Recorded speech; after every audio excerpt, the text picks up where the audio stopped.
So let me get to lessons learned quickly. How well did the intelligence community do on this job? And of course, North Korea is famously the hardest of the hard targets. Very little information about what's going on in North Korea, and we're basically relying on overhead imagery here. But the IC did warn policymakers at an early stage of North Korea's potential to develop nuclear weapons. They provided extensive support to the International Atomic Energy Agency efforts in organizing and monitoring the grid framework.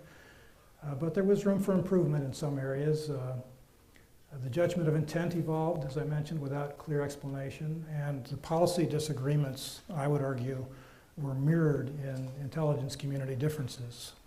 I'll talk a little bit more about that.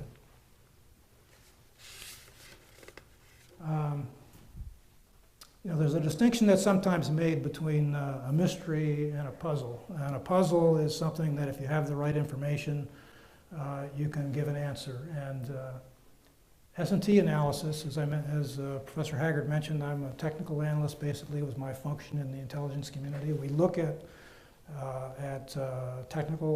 we look at facilities and we try to figure out what their capabilities are. If you get the right information, that's a puzzle. But what people really want to know is, what can you do with these facilities? What are they going to do with these facilities? What is their purpose?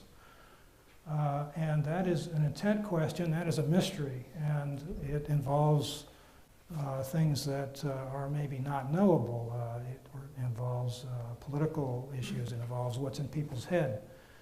And there is a temptation that you often see to cite technical factors in assessing or characterizing intent, probably because you've got that technical information, and also because there is this scientific aura about it. It has a credibility that goes with it being a scientific method.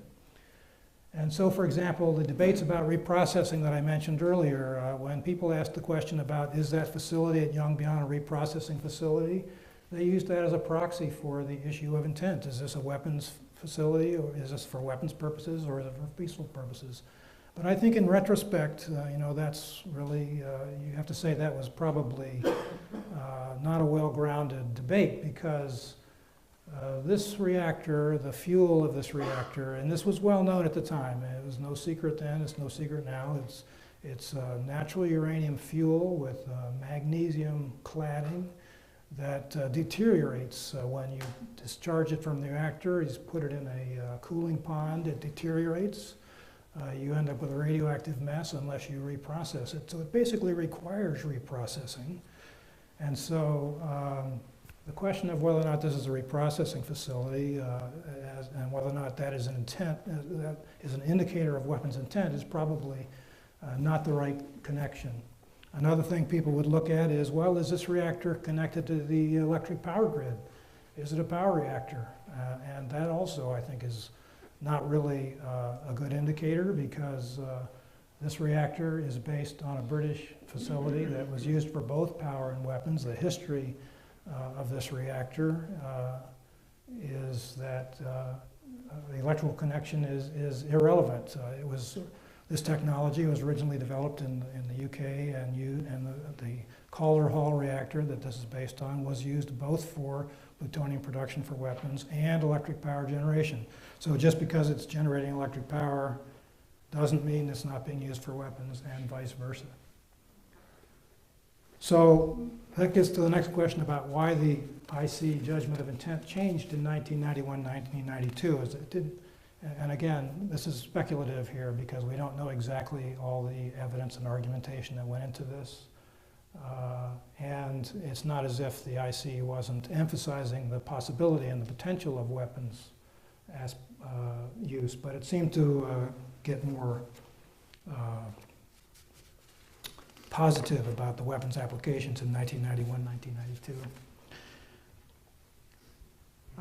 So my argument is that this is basically a reflection in a change in a broader context of relevant beliefs and assumptions. It's kind of the things that everybody knows and believes but doesn't really articulate because it's so widely accepted that it doesn't really come into your mind when you think about the problem. And this gets back to the point I mentioned earlier about things being different in the 1980s. The North Koreans were seen as having little technological capability or motivation to pursue weapons, and we knew that they had been talking about nuclear power reactors, so we tended to think about nuclear power first.